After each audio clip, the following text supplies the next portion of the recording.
Bom, estamos de volta. E falando de e-commerce, a gente fala de comércio. Eu costumo dizer isso muito para a audiência, né, que as pessoas elas veem o e-commerce como tecnologia. E não é.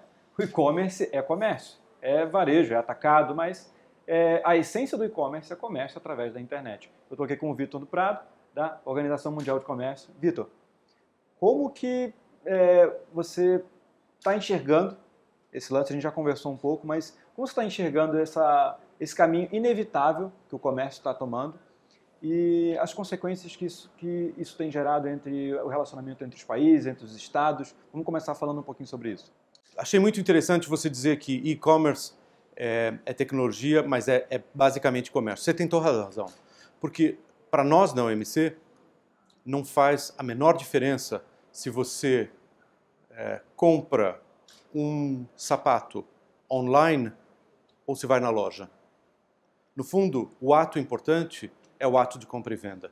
A tecnologia é só o meio que você utilizou para fazer a compra. Mas, no fundo, trata-se de comércio. E o que nós estamos vendo é uma expansão que dá até medo, né? Quando você vê os números de e-commerce. Entre 2013 e 2015, nós passamos de 16 trilhões de dólares para 22 trilhões de dólares. É inacreditável. Né? E no mundo, só no ano de 2017, vai crescer 23%. Quer dizer, não são números que a gente está acostumado a ver comparando com o comércio tradicional. Sim. A gente está num momento assim que o comércio tradicional ele continua crescendo, obviamente, mas bem mais devagar. Ele cresce devagar e, em contrapartida, o e-commerce ele cresce aceleradamente. Então, está acontecendo uma mudança. A gente está num momento de mudança. Está acontecendo uma mudança muito rápida e o que acontece é que nem sempre a legislação e os governos acompanham essas mudanças. E isso cria cria problemas, cria choques entre interesses, os interesses estabelecidos, outros interesses. Um dos problemas que nós vemos com o comércio eletrônico e com a tecnologia em geral é uma consequência sobre emprego. Muita gente se queixa de que o comércio cria desemprego. No fundo, não é bem o comércio, né? A responsabilidade do comércio é muito pequena. É mais do que nada a inovação. Sim. A gente gosta de dizer, quando o homem inventou a roda, alguém perdeu o emprego. É verdade. Na França, em 1900, metade da população trabalhava na agricultura. Hoje são 3%, produzindo mais produtos agrícolas do que produzia em 1900. Ou seja, isso evidentemente por causa da tecnologia. A tecnologia tem consequências muito boas, mas pode ter consequências negativas também. E é preciso falar sobre isso, é preciso entender esses fenômenos. Esse é um ponto fundamental e é um caminho sem volta. Assim, a tecnologia, a velocidade com que ela se transforma hoje em dia é meio que assustadora também.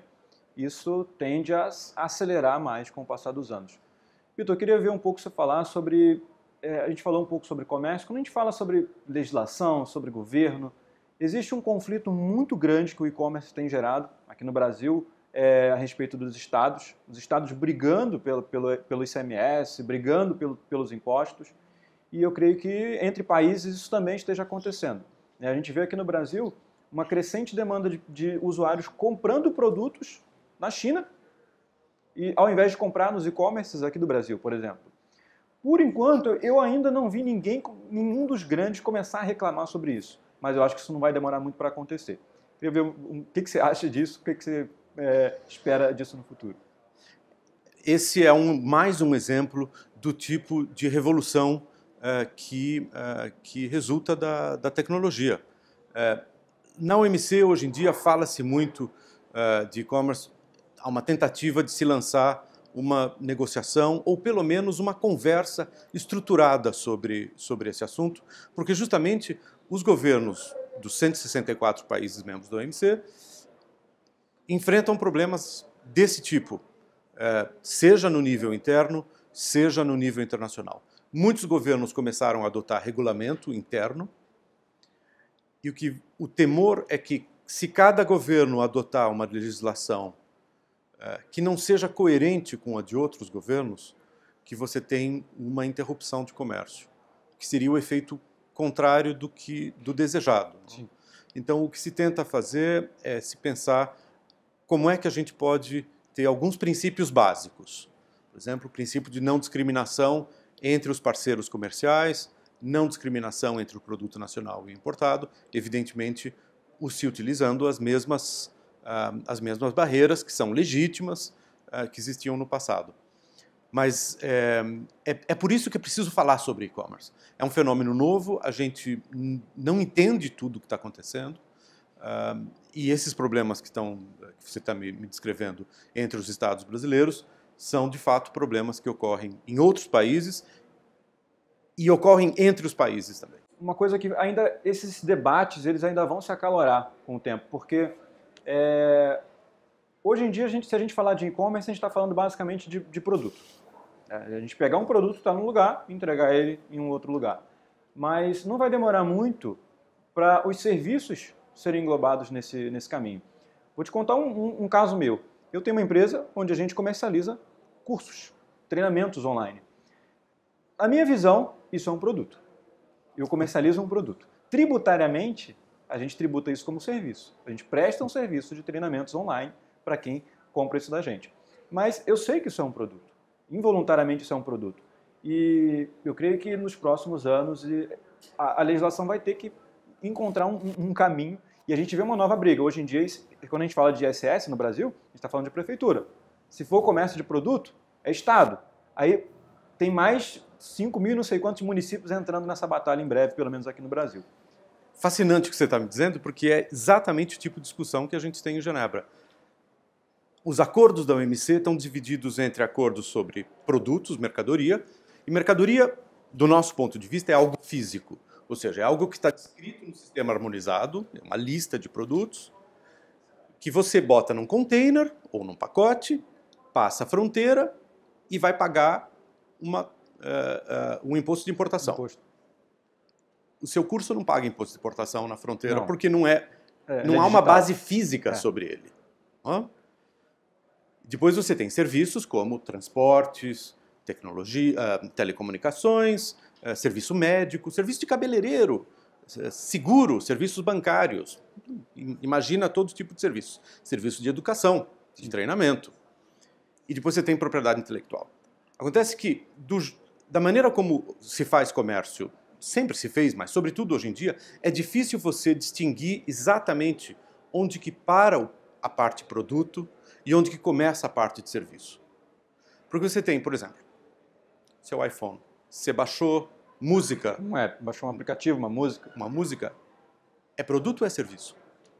Baixou um livro no Kindle, é produto ou é serviço? Ah, não, é serviço porque não tem um lado material. Não, espera aí, se eu baixei um livro e eu imprimi na minha casa, vira um produto. Verdade. E impressora 3D? Quando você manda o impulso eletrônico para a impressora num outro país, imprimir uma coisa física, é serviço ou é produto? Ou seja, são umas coisas fascinantes, né? Você não sabe exatamente aonde que você agarra o negócio. O que a gente sabe é que no mundo atual esses produtos e esses serviços têm uma coisa em comum, que é o fluxo de dados. Então a gente tem que falar sobre isso. Ou seja, porque se você encomendou uma gravata na loja, seja se você comprou um seguro por internet, você usou o fluxo de dados. Ou seja, há uma transmissão eletrônica que ocorreu. É preciso entender esse fenômeno e é preciso entender como que se vai legislar ou não sobre esses fenômenos. Entendi. Vitor, para a gente concluir, assim, queria que você citasse algumas ações que a OMC esteja fazendo para poder deixar vamos dizer assim, do ponto de vista do empresário, deixar esse trabalho, deixar essa parte burocrática um pouco menos burocrática para o empresário que está lá naquela ponta, simplesmente querendo vender o produto dele, querendo entregar em um outro país ou em outro estado. Uma das coisas que a OMC tem, e é um desenvolvimento recente, é um acordo sobre facilitação de comércio, que prevê o estabelecimento de janelas únicas para importação e para exportação, você fazer todo o procedimento de importação e de exportação online, sem ter que preencher formulários à mão, tentar harmonizar todos esses tipos, essa burocracia entre diferentes países.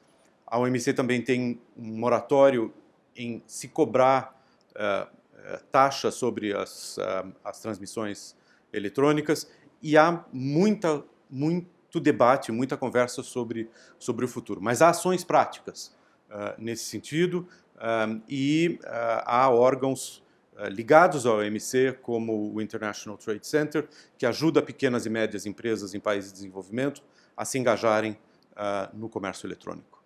Interessante, Vitor. Muito bom, gente.